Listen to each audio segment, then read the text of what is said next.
Hey everyone, thank you so much for tuning in to Live from Cleveland today. I'm your host, Rachel H., but we are also going to have a guest host tonight, moderator Andy Schumann from Mahall's 20 Lanes.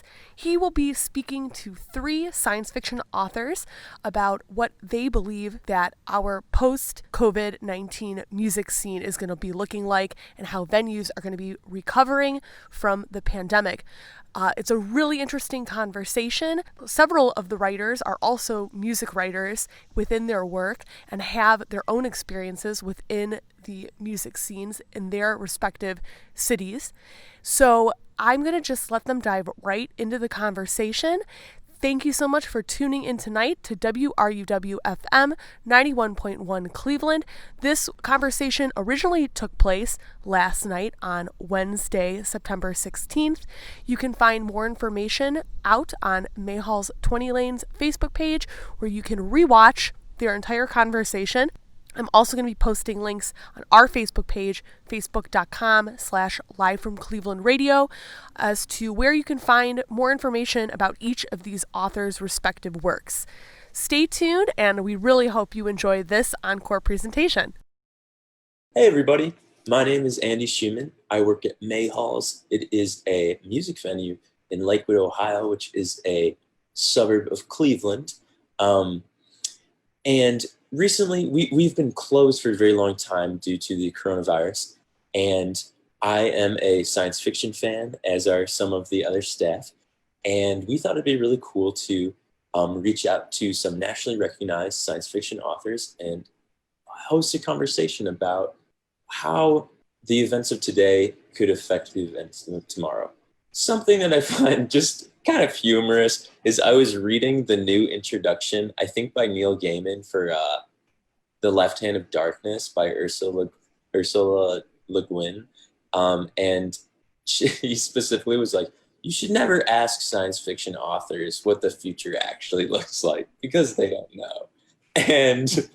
But first of all, I just thought that was funny to hear in the context of, oh, I have this great idea to get all these people together, which was also largely formed with Sarah Pinsker, who was the first person I reached out to, and she contributed a lot to the process, as did the other authors.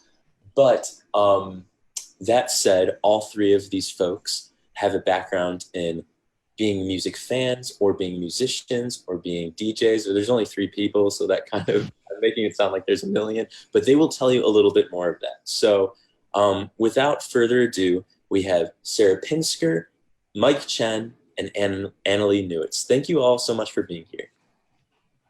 Thank you for having us. Yeah, thanks so much for having us. This is such an awesome opportunity to mix 2 things that I love and that I don't normally get to mix, which is music and science fiction. So we're just going to introduce ourselves in a little bit more detail.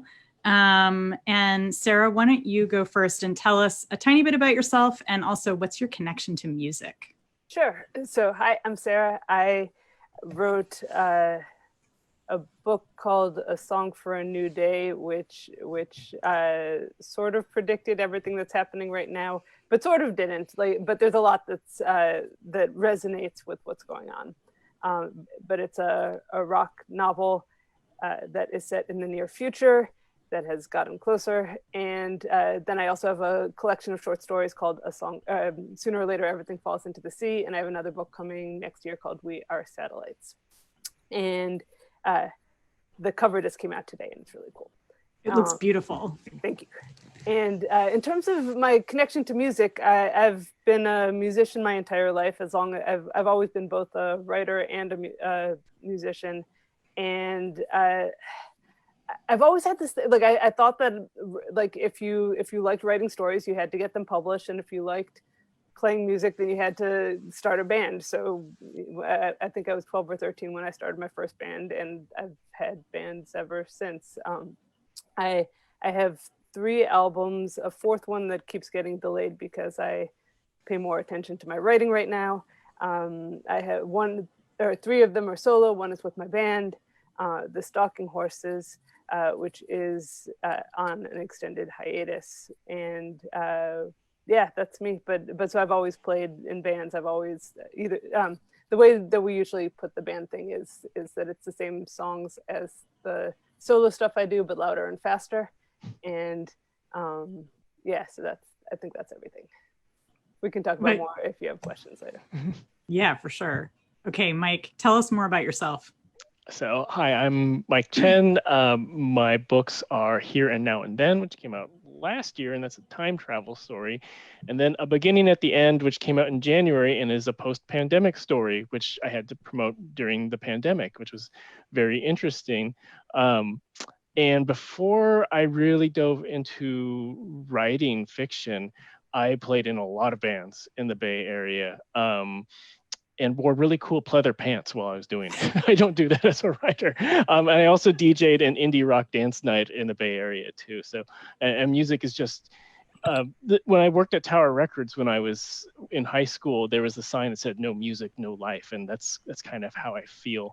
And so that's really my connection to music. And in my book, A Beginning at the End, most of the characters are named after 90s college rock musicians. So if you like Throwing Muses and the Pixies and the Breeders and bands like that, then you will recognize a lot of the Easter eggs in there. I love that. I did not notice that, but it's a great book, which I enjoyed despite not getting any references. I'm Annalee Newitz. I'm a science journalist as well as a science fiction writer, and I've published a number of books that are both fiction and nonfiction. And my latest novel is called The Future of Another Timeline, and it's about time-traveling riot girls. And it's an alternate history because the time travelers have been changing the timeline a lot. And they've created a very different kind of riot girl scene. And part of the book is about imagining an alternate history of punk rock where the riot girl scene is full of bands fronted by women of color instead of just bands fronted by white women, which tended to be the bands that reached national acclaim. There were lots and lots of local bands that were full of women of color. And so it was kind of a wishful thinking kind of situation with that book. And in the process of writing that book, I got some of my super talented friends to perform one of the songs in the book, and we made a music video for a fake band called Grape Ape, who come from this other timeline and are these super badass Latina riot girls. And my connection to music is that I've been inventing fake riot girl bands for a really long time. When I was a grad student back in the 1990s, I invented a fake riot girl band called the Macrobiotic Boat and made a website for them and wrote a bunch of songs and tried to convince people that they were real or that maybe that they should perform these songs. But that didn't really go anywhere, just like my academic career. So I just left and became a journalist and a science fiction writer. But I would say I am a huge music fan, and my performance skills are basically just inventing fake bands. So that's kind of how I'd like to do it. Those are both fantastic fake band names, so I have to say. Thank you. Yeah, like I said, I'm good at coming up with a fake band. If anybody wants to, start making them real, I'd love to be in the audience. Did you make any merch for them? So for Macrobiotic Boat, like I said, I just made a website. It was the 90s. I thought making a website was pretty cool. And for Grape Ape, you can, if you go on YouTube and you search for Grape Ape, you will find our music video and you can enjoy the other timeline. But there's no merch yet. I've been urged to do that by a number of people, but I leave it up to you guys. This is a digression, but I absolutely love in-world merchandise, like when it's like property of Sunnydale High, not just like a Buffy shirt, or like band merch for a band that's in a book is so much cooler than just like a t-shirt for a book or something. We did my publisher did guitar picks, but I wanted them to be like for the band, like with their logo, and it's the book cover, which makes more sense from a publisher's standpoint. And also they were they were giant novelty picks, so they weren't nice. Yeah, one of my favorite pieces of science fiction swag is from the movie Sorry to Bother You. And in the movie, there's this TV show called I Got the Shit Kicked Out of Me. And there's a moment when one of the characters opens his jacket and is like, I have the t-shirt and I have the t-shirt. So I have the I Got the Shit Kicked Out of Me t-shirt, and no one ever recognizes what it's from, which is depressing, but anyway, go see the movie. That is a good movie. I guess we should probably get back. I know that I was the one who took us on that digression, so I will bring us back. And I'll tell our audience we are going to do this in just between the three of us conversationally. And then if you have questions, you can put them in the chat, and we will attempt to see them. And hopefully that will work, and we'll talk about them in a bit. Yeah, we'll get to questions at the end. Yeah, but in the meantime, so you can also save them till then. So I'm going to start. I'll ask a question first, which is the easy one of what will live music look like in 1 year or 5 years? You can pick a timeline. I'll start with that, do it. I saw I don't know if I think it was a fundraiser show. It was at a venue in New York City. So I don't know if this was technically legal for them to do, but they had everyone kind of distanced, and like the camera was like in the corner of the venue. And I actually knew the bassist of one of the bands, and I was like, what is your protocol here for like safety? And she said, like, we wiped everything down like immediately, like before, and then like a little bit during, and then like right after the set before the changeover, and then like they had to kind of rotate spots in there. I would assume there was a report today about how the CDC believes that mass vaccinations will be finally hitting, I guess the general population, most of the general population by Q2 of next year. But I think for like 2 to 3 years after that, you're still going to have people hedging their bets because of efficacy and just fear. And so I think like on stage, you're probably going to have like this extra cleaning, like what I was describing at that one benefit gig. But then the actual like enjoyment from the audience, I think it's really going to depend on, like, are there more club kids like how I feel, where like I want to be squished in there, but I don't know how safe I feel with that, or if people are just going to be like, no, I like sitting down and having my space, because for me, like, I feel like I can't enjoy live music unless I'm like standing and jumping, but I know that's not for everyone. So I think on stage it's going to look pretty similar with just more cleaning, kind of like how we are more conscious of it right now. But the actual in-venue space, I think there's going to be an evolution there. What do you think, Annalee? I think you're right with this idea of cleaning and trying to have some way of maintaining bands like in pods, maybe. This is something that Hollywood productions are working on right now. They're trying to figure out, okay, how do we keep filming?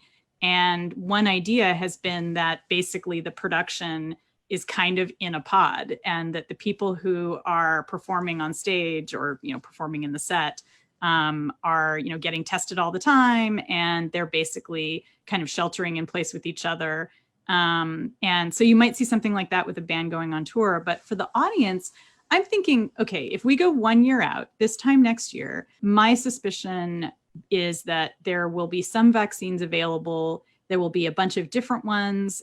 People's faith in them will be shaky. Some of them will be unreliable. We will have had at least one major up where like a vaccine doesn't do anything, or it makes people sick. So there's going to be a lot of kind of fog around whether we really trust that these vaccines are legit. So I think you're going to see a lot of outdoor concerts. And one of the things that they've been doing in San Francisco at the public park near my house, Dolores Park, where people do like to gather for concerts and just to hang out, is the city has been painting circles on the grass that are 6 feet apart. So that if you bring your group, you can all sit inside the circle and that you're technically distanced from the other people. And, it's a guideline. They're not coming in and beating people who don't obey the circle rule. And of course, if you're in the circle with other people, who knows? But I think that, a lot of us are going to be really paranoid. And some people are going to continue to believe that the pandemic is a lie or not care or not worry about getting sick.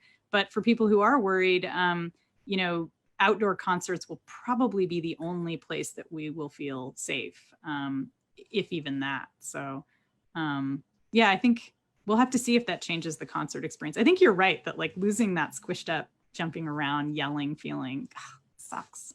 What do you think, Sarah? Oh, go ahead. Oh, it was just that I remember the first time I went to a show like that where you were squished in was probably, I think, my second show ever. Like the first one was at Shoreline Amphitheater, which is like this massive outdoor amphitheater, and it was like, you know, the bands were like ants, you know, you could barely see them. And then the next show I went to as a kid, I was like 13 or something, was like a club show, and it just changed my life. And I'm like, this is how you have to experience music, like not just like the volume, but the feel of everyone together. And to not be able to do that is going to be really, really hard. So Sarah, what do you think?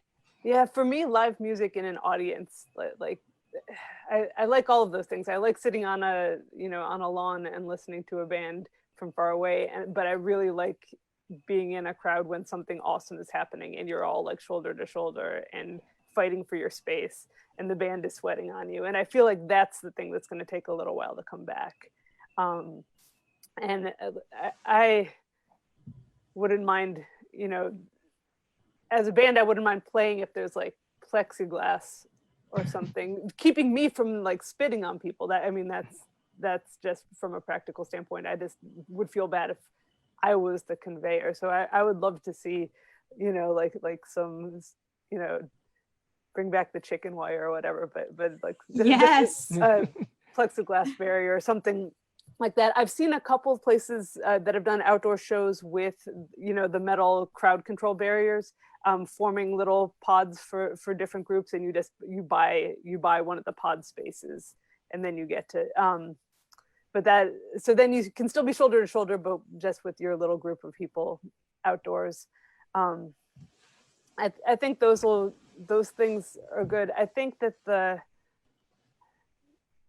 what we might see some of in the short term is more use of things like this, where a venue partners with some bands, and maybe the bands broadcast from the venue, but the audience isn't there. Because I agree with Annalee that like the safety thing. A lot of around here, they're opening a lot of stuff to like, well, now you can be open a quarter capacity or whatever. Then they move it to half, and there's just no proof that any of that is safe while people are, you know, crushed in. I don't know. I just don't buy it. So I think that maybe it's going to be a little while until we're in that space, and we have to kind of accept that. I do know that there is a company that's offering a virtual reality, like a band in a box type deal, where they will ship you all the materials to so that you and your band can record. You paying for this experience gets you they have a professional engineer. They tell you how to set it up. They send you all the equipment to do it, and then they set up the show. They sell the tickets and everything, and they ship the visors to your audience. So everyone gets both sides of it, and that's that's straight out of my book, and it's already happening.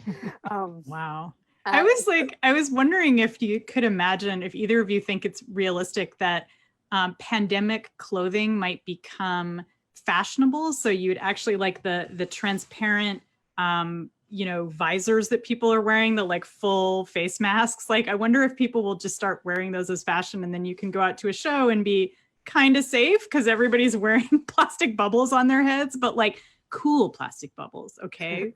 Cool. I think they've already got, there was some designer that had like $1,000 like full plastic shield, and looked like a regular plastic shield, except it had like a little bit of liner on it. Yeah, I don't mean like fashion. I mean like punk rock fashion. Like, I went spikes. And spikes, or I just like did it myself, like DIY, and like taped it onto my collar, and like, it just looks up, but like space age. I don't know. I think not very realistic. I think we're going to see like two stages. Like the first one is like after widespread vaccinations are out, and there's probably some measure of return to normalcy, but at a cautious distance. You're going to have one step towards like, can we enjoy this again in a venue? And then after that settles down in maybe like 2 to 4 years, then it's like, what kind of shifts have actually permanently changed? Annalee, you brought up the whole thing about like a lot of outdoor stuff, and I've also seen those. I live about like 30 miles south of San Francisco, so I actually haven't been up there, but I've seen pictures in the Chronicle about like venues setting up bands outside of their venue and playing on the sidewalk, like on top of trucks. And I don't know if that actually generates any revenue from it. Like, do you know anything about that? Because the question is like, how can venues survive? Like, if the infrastructure for outside performances are at parks sponsored by cities and stuff, like if Great American Music Hall in San Francisco shut down, I would just be like devastated. Oh man, I would cry. Yeah, so it's like, how do we support those types of venues, and how do they survive? The places that I'm most worried about, I'm jumping right in there. Sorry, Annalee. Please do. Yeah, no, I have no answer. Because I feel like the big places and the parks and whatever, like Red Rocks is going to be fine, and they're doing shows without audiences, but like the big and the arenas and everything city owned, like all those places will be fine. And I think that the tiny DIY places may die but be immediately resurrected, because those places aren't as tied. There's not someone with a monetary investment. It's people who've built like a connection with a church that lets them use their basement, or a daycare or whatever, like Joe's Movement Emporium in DC, where it's a dance studio by day and they do punk shows at night. Like all of those places like will be able to come back as long as those venues, like as long as the day version exists. But I think it's the mid-range places, like the places that you go to see, like not the big concert venues, but yeah, like just the good club. When you think of your, those are the places that I'm worried about.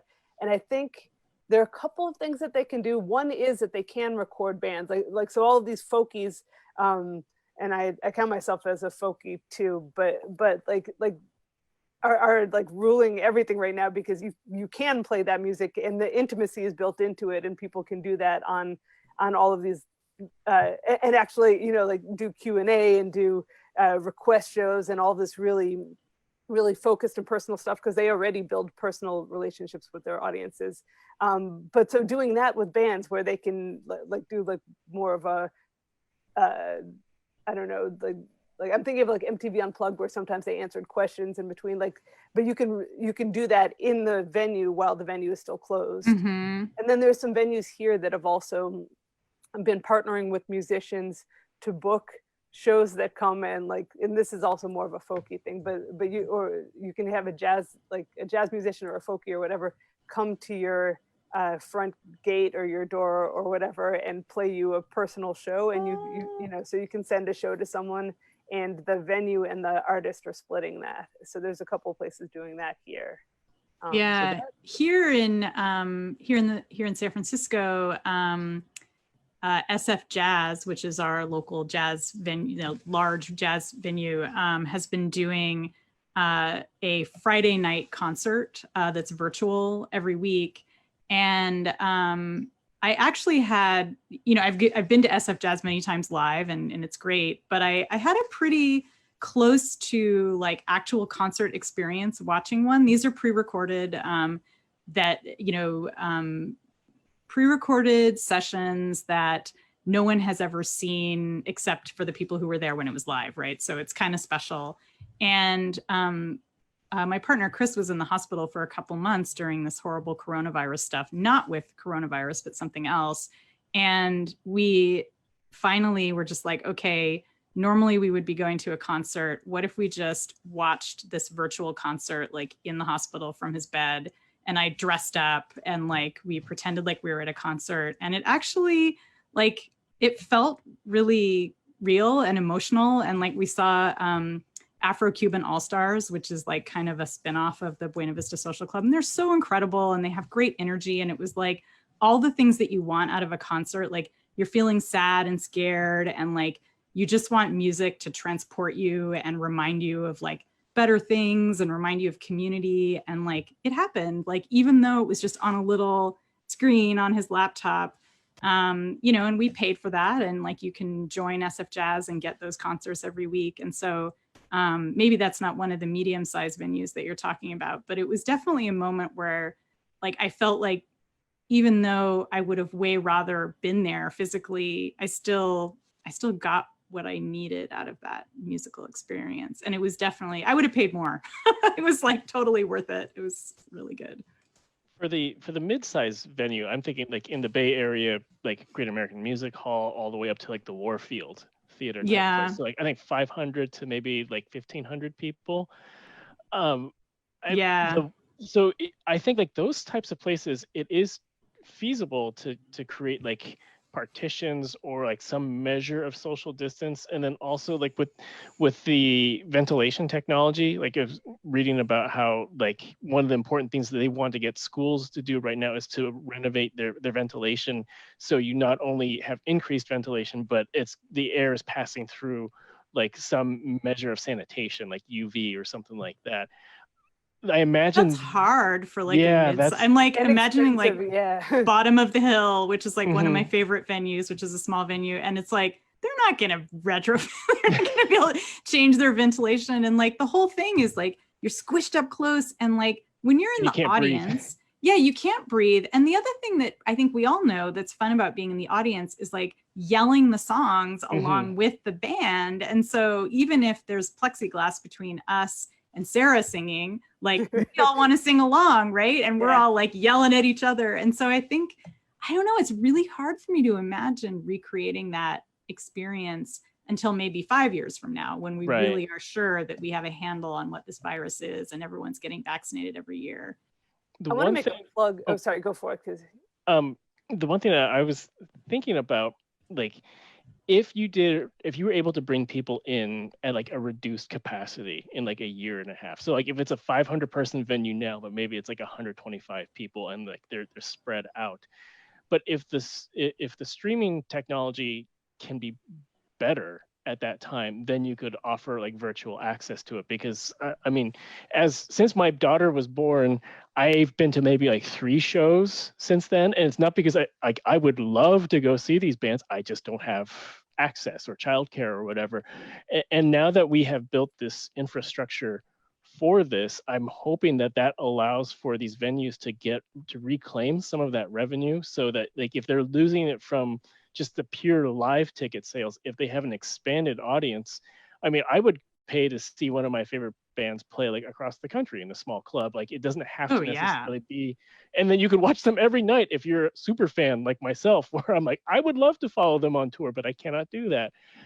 I hope that venues start to take advantage of that, because I think like there are practical benefits from it even outside of a quarantine perspective, and they can make real money with it. And you can add in things like artist Q&A, like what Sarah was saying earlier, or like backstage access, that sort of thing. I would totally pay money for that. I think that's really cool, 'cause I wanted to bring that up from an access standpoint, but you're also bringing it up from a monetary standpoint in terms of regaining some of that lost income, which I think is really practical. So I appreciate, like, I think that's cool to think of it from both sides. But from an access point of view, we've sort of let the genie out of the bottle here in terms of showing that they're all of the things that we've said for so long, like certain people, sorry, like you just can't go to a show if you can't get down those stairs, the basement stairs, to get to that show that's in the basement, or up, to the second floor, you can't, and you're in a wheelchair, you can't go. Like, I'm sorry. And if your health precludes it, or if you don't have transportation, or if you don't have childcare, or all of those things that were barriers, we've proven, and we've done that. We've proven that all the things that people have been asking for in terms of work from home are feasible. And at the same time, we're going to prove, like, all of this is proving that we can, as a society, create these points of access for everyone who's asking for them this whole time. So from an access point of view, I think that's wonderful.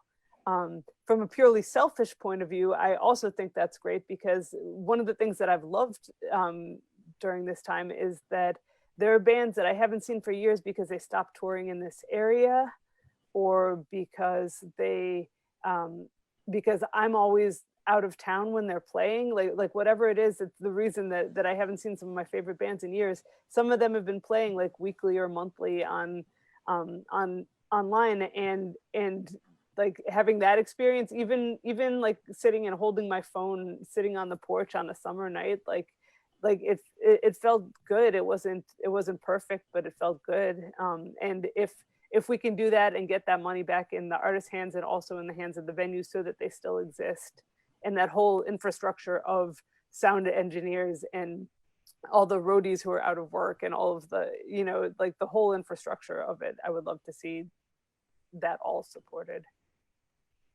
Yeah. I'm gonna jump ahead in our questions because I'm mindful of our time. And we talked a lot about how we're gonna, in our ideal world, we're gonna monetize all this stuff and we're gonna keep all these venues in business.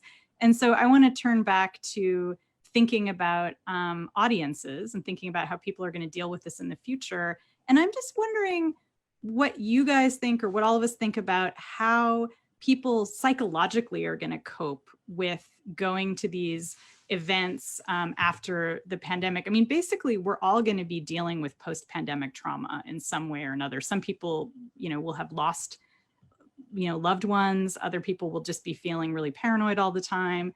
What do you guys imagine will happen? Are we going to ever feel safe again? Are people going to go nuts and have parties where they lick each other because they're so excited that they can like be in each other's proximity? Like, what do you imagine the social effects are going to be?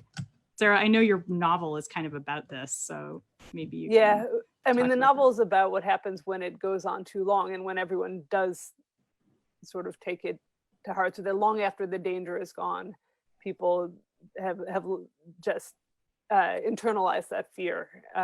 And so the novel is about pushing out of that again. And I think that is something that we're going to have to actively do. Some people, I think, are already doing it, which I think is too soon. Like that's all, when you do see, the reports of, Smash Mouth during a giant show, or like who would really want to get sick for Smash Mouth? That was the question that we were all asking. Right. But whether it's that or the parties that people throw, oh, we're going to get locked down again, we better have a party now, like that mentality. I just don't understand it. So, I mean, from my point of view, as a person who is very cautious, I do think we will be pushing people's comfort, like people will have to push their own comfort levels to get back when it is safe, and people will have to determine what's safe. And some people are going to feel very left out for a long time because things are going to start happening before you're comfortable. Mm-hmm. I'm preparing for that already because I know that I'm always the last one. So I'm right there with you. Yeah, I'm like, okay, well, I just don't want to go on an airplane, so I'm not going anywhere. Sorry. Mike, what do you think is going to happen? I think I used to believe, so in my book, the most science fiction part of it is that there's competent government response and trust in scientists, which we clearly don't see right now. But I think the science really is going to dictate, the science is going to win out as to how we move forward. Because if you look, it's not just a vaccine, it's understanding transmission, it's understanding the barriers that can disperse the virus effectively, and treatments so that if you do get the virus, how can you lower its intensity so that it's something that can be treated at home safely with a really strong recovery rate. So I think once we learn more about those things, I mean, consider what we know now compared to like in March when, I remember taking my daughter for a walk like on early morning in like March just to get out of the house. And then like someone else was, coming in the other direction. And we were like, we're walking like 15 feet away from you outside, because no one knew at that time. And now we know so much more about how it's transmitted and what's safe and what's not. So I imagine in a year, we're going to know a lot more about that. And that will hopefully guide us. I think there's always going to be a certain percentage of people that are going to play like beyond worst case scenario, and those people will not be going to live shows probably ever again. And then everyone else is like in that squishy middle of like feeling comfortable, and then like how much is it worth it to you, and what sort of fear or like my wife is immunocompromised, like who has to deal with things like that and make decisions based on that. It's going to be hard. I mean, I miss live music so much, and one of the things that I was really looking forward to with my daughter getting old enough to be able to go to shows is like introducing her to this world and this feeling that you get when you are enjoying live music with people, and to have that just taken away, it's going, I think the music nerds like us will feel a different push than from people who just occasionally go see Bon Jovi for like the 20th time, you know, in a giant arena. They are a different audience than us. I'm sorry, Annalee. Oh, no, go ahead. I was gonna say the other group that's related though, like we're also talking about like either being audience or maybe being band, but there's also a lot of music that's made in the moment, like, you know, jamming together, whether it's jazz or folk or old time music. You know, there are all these groups that the music itself is the gathering, that it's not an audience thing, it's gathering to make music. And I know my aunt who plays old time music, who is, you know, in a risk group, and all of her friends are like who play with her are in risk groups, and they are all gathering. They've been gathering all summer and playing with masks on. And I think outside, I think distanced, because you know, acoustic instruments can carry enough that you can be, I think you should be able to be 6 feet apart and spread. And I'm dying to play music right now, I have to say. Karen Osborne, who also has a recent book out and plays fiddle. I've been trying to lure her over here to play, because I figured like she can stand in my yard and I can stand on the porch and we can play, and I just need to have the experience of playing, not just the audience experience. Yeah, I've seen people doing that in San Francisco, like having you know, concerts in their front yard, and one person organized like a neighborhood concert where everybody was playing kind of on their back porches and in like a 1 block radius, and they were jamming. They were just, you know, improvising. I think what I worry about is that, you know, as we kind of move into the future and we see different regions having different regulations around public gatherings, that we're going to start to see, like right now, I think law enforcement hasn't been that involved in imposing these regulations. Like here in San Francisco, in fact, our mayor actually said, like, look, you know, the cops are not going to arrest you if you're not wearing a mask, even though you're supposed to wear a mask. Like nobody's, you know, they might give you a talking to, but they're not going to arrest you, even though they technically could.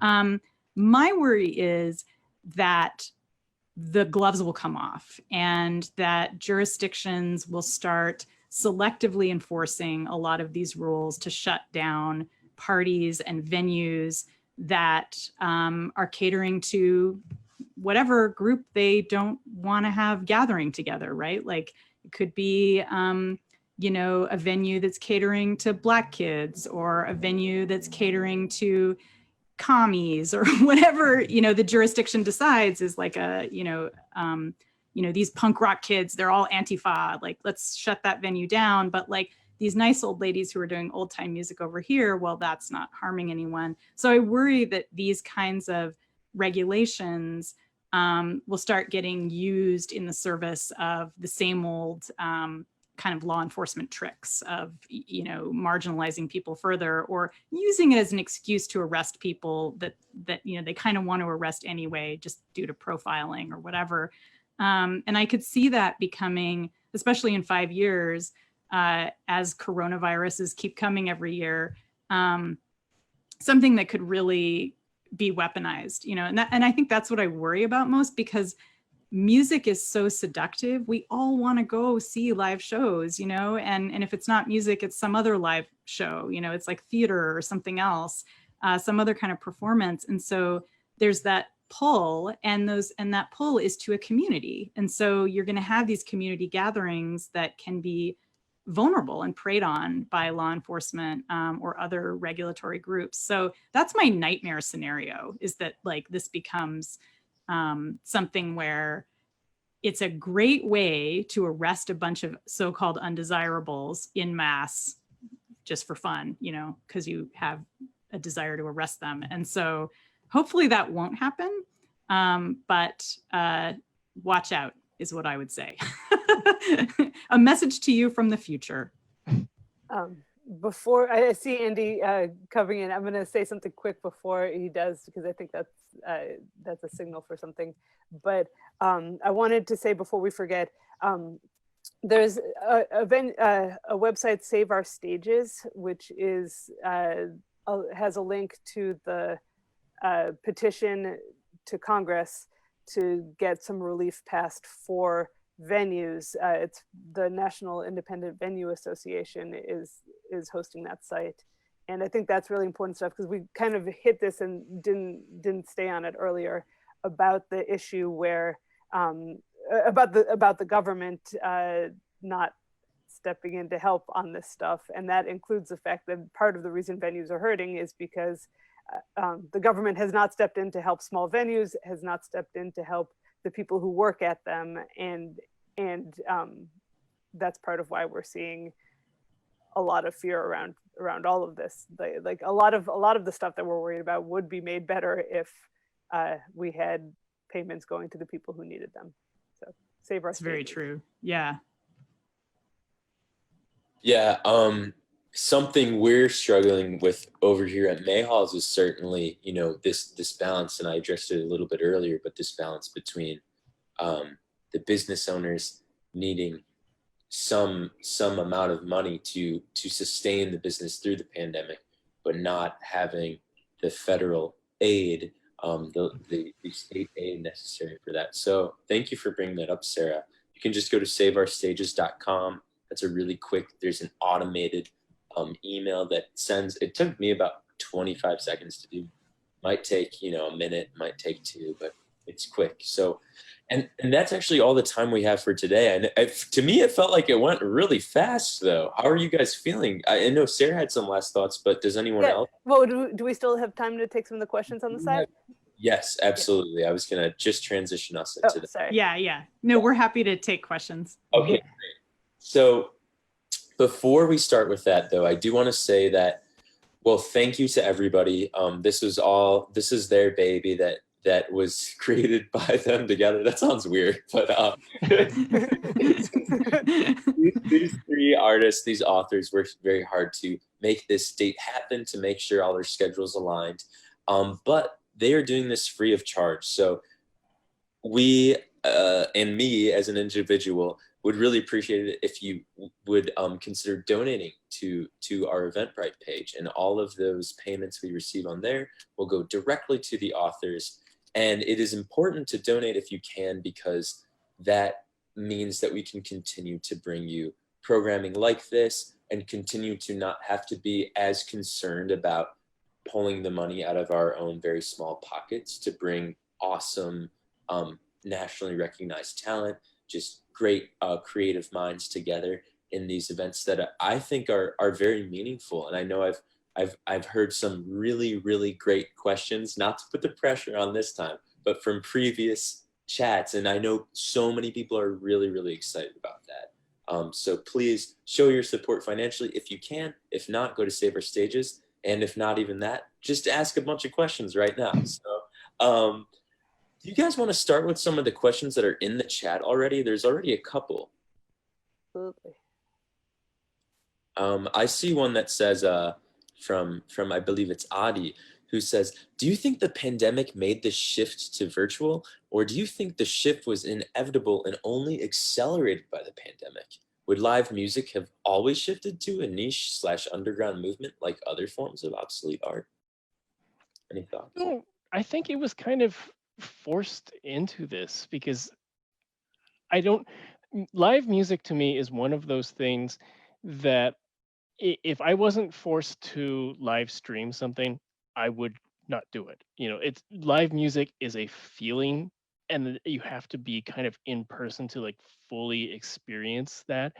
But now that we've gone through this, I appreciate the technology and the infrastructure to bring these things to us in many different ways. So I'm hoping there can be a balance, like when, and hopefully not too long from now, we'll be able to safely go see really cool gigs in squishy clubs again, but then also be able to live stream that, and then also be able to like pay a little bit and have a little virtual Q&A with the artists and stuff. I hope that what this is seen is that like this technology has been there and it has been primarily used for corporate business, but it can really be harnessed in wonderful ways for creativity and artist engagement. And I'd like to add, I agree with that, but I also think that we were seeing a contraction in the availability of live music venues already. Again, in those like mid-size places, the small and mid-sized venues that needed to pay rent.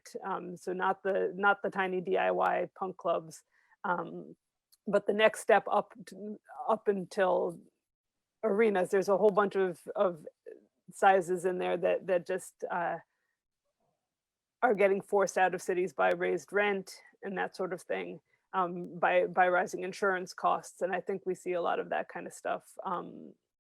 So it may be that some of that was accelerating it also, but I think the pandemic did the brunt of it.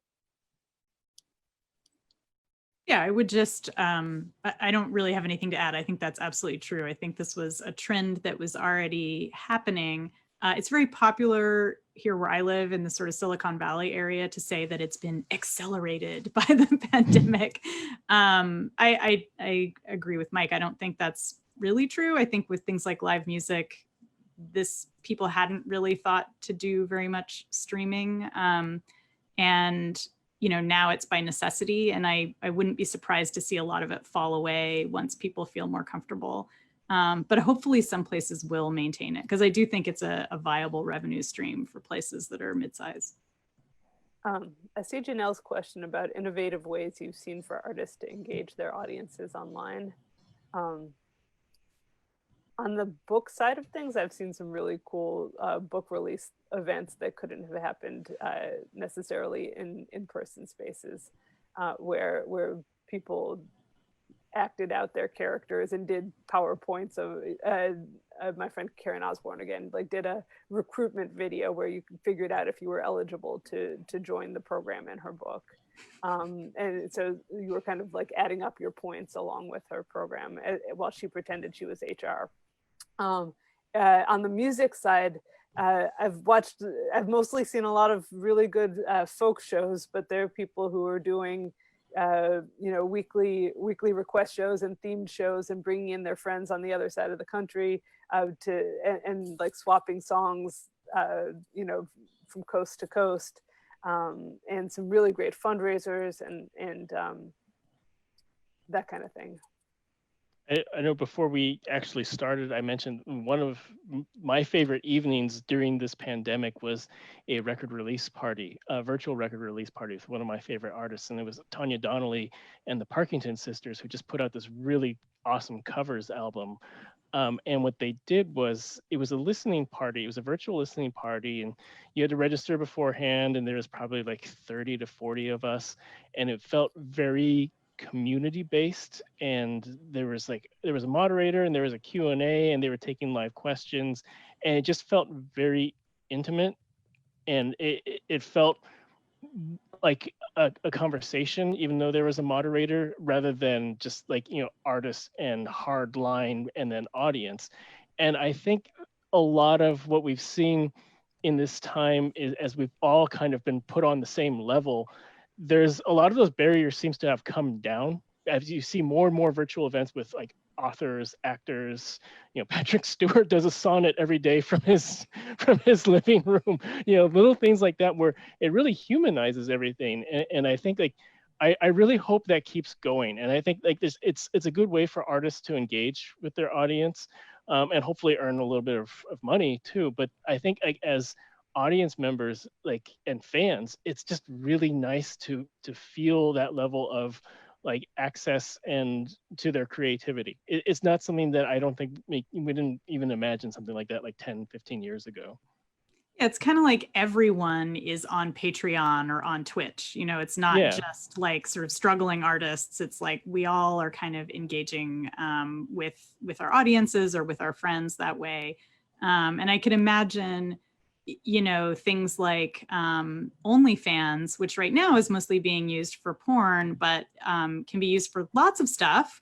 I mean, porn is also nice, but OnlyFans is basically a platform where you can sort of, as an artist, you can monetize your relationship with your fans, and they can request pictures and they can request videos or just chat with you. You can charge for like direct messages. So you could conceivably, if you were a musician, charge people to just like have a chat with you about guitar technique or something like that.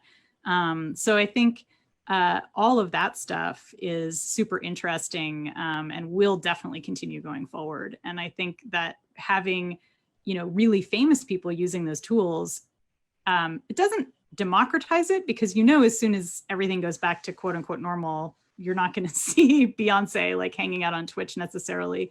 Not that she has, I don't think. But anyway, I think that you will see more people aware of those platforms. Like those platforms will be more popularized and more accepted, and people will be audiences will be more inclined to pay, I think. And I think that's part of what we're looking at for this post-pandemic world, is just people being willing to pay for virtual experiences. You remind me of one point that I had wanted to make that I didn't see a better place to make it earlier.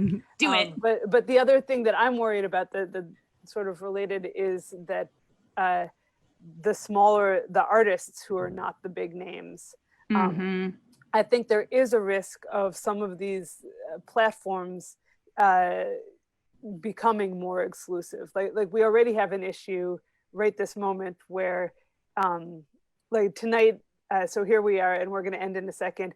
There are four readings that I can think of that are happening tonight, like starting 7 o'clock or 8 o'clock, and at least one book release. And so that's just in like science fiction-y books.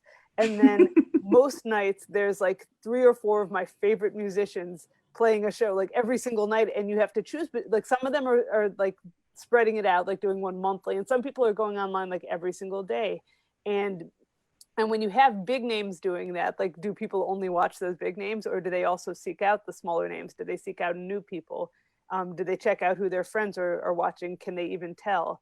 And I think and then there's the question of whether those platforms will start to close people out. Like the other day, there was something that wasn't true, that Facebook was apparently going to, like people were, including me, were spreading this thing that said that Facebook was going to stop letting people use Facebook Live to broadcast, and people flipped out because it was a lot of musicians are using that, and I could see the same way that they said everyone should be on pages, but now you have to pay to promote your page or nobody will see it, even the people who signed up to see it, like that kind of thing. That the access will be throttled, and the people who can't afford to pay it will not get, any sort of platform at all. So I just worry about that for seeking out new artists. Yeah, that's a really good point. I mean, and I think the issue around, virtual FOMO, where you're like not able to go to all those events, I mean, that opens up another avenue of making money, which is recording these and creating a library of events that people can pay to access. And I think that's its own big question mark, is, do we want to do that? Should it really just be live? Is that what makes it magical? And so we'll see, who winds up going that direction. Yeah. And that's a huge one, because there's the question, if you do this panel, this is a live in the moment thing where we're having this conversation, we aren't going to have it again. But if it's recorded, which means people can go check it out later. When you do those same, like this one, I thought was really new and different, but there's panels that you do, like if you're a writer, you do the same panels at different conventions all over the country, and it's okay because you're doing it for a different room of people. But when you're doing all of them online for kind of the same group of people, it starts to feel from the same chair, no less, like it starts feeling really same. And those recordings I feel are sort of devaluing the experience. Yeah, it's really true. Like I have a book coming out in February, and the publisher and I have been talking about like, how do we want to do the book tour? And like, it's going to be, different bookstores are going to sponsor some events in the tour. And so I had to figure out, okay, how am I going to make each night really different and have it be that like, if you want, you could go to every night and enjoy something different. But yeah, it's really hard because especially if you're on book tour, just like if you're a musician, you're kind of reading the same thing. Like there's only certain excerpts from the book that can really be excerpted. You can't just be like, tonight I read page 1, tomorrow I read page 2. So yeah, it definitely requires thinking about touring as having almost like a plot arc. Like it can't be like each night is the same thing. There has to be a significant difference. So that's going to be another question that we have to try to address. It makes it more fun in some ways, but it also makes it a giant pain in the ass. I know we're running out of time. I just wanted to add in really quick that for like almost all of my favorite bands are like those working touring bands, that like will play, to 500 to 1,500 people and make their living touring and like not so much, on their royalties from Spotify or whatever. And they are the bands that I really worry about. And so whatever means open up through virtual, connections with the audience or streaming shows or maybe streaming like, a night of covers that they take by request or, things like that. Because we have the technology to do that, I really hope this provides them with more means to supporting themselves. I remember reading Juliana Hatfield's autobiography, and she was talking about touring in a van and just like, even after she's an established artist, and it just sounded so miserable and so terrible. I was glad that my band never got to that stage. And so I hope this provides other means for artists on that level who are really just like working musicians that have their audience and their base to have some more money so they can keep giving us the music that we love. So Jill Morris in the audience said, I would give anything to be on tour in a sweaty van right now. I was thinking that. It's funny, like the things that you hate when they're happening and then you miss them so much when they're not there. I never hated that for a second. I like the van part. The sweaty part, I'm like, I could take it or leave it. But like a smoky van, that I miss. Smoky van. I'll take the sweaty van over the smoky. We can trade off, Ours had a lot of crumbs in it, and you had to fight over and not a good radio. But other than that, oh, that's bad. Yeah. Thank you guys so much for speaking and for answering some questions from our audience, who were all very dedicated and had some very strikingly good questions here. I just also want to promote that this event is co-sponsored by Visible Voice Books, who has all of the books from the authors tonight. If you liked this and you want to share it with your friends and family who didn't get to see it, there's a Facebook link to the live stream to benefit independent music venues. It would mean so much to us. Thank you for being with us. Have an awesome night, everybody. Thank you so much. Keep listening to good music. Yeah. Stay sane. Thank you all for being here. Great conversation, guys. Bye-bye. Bye.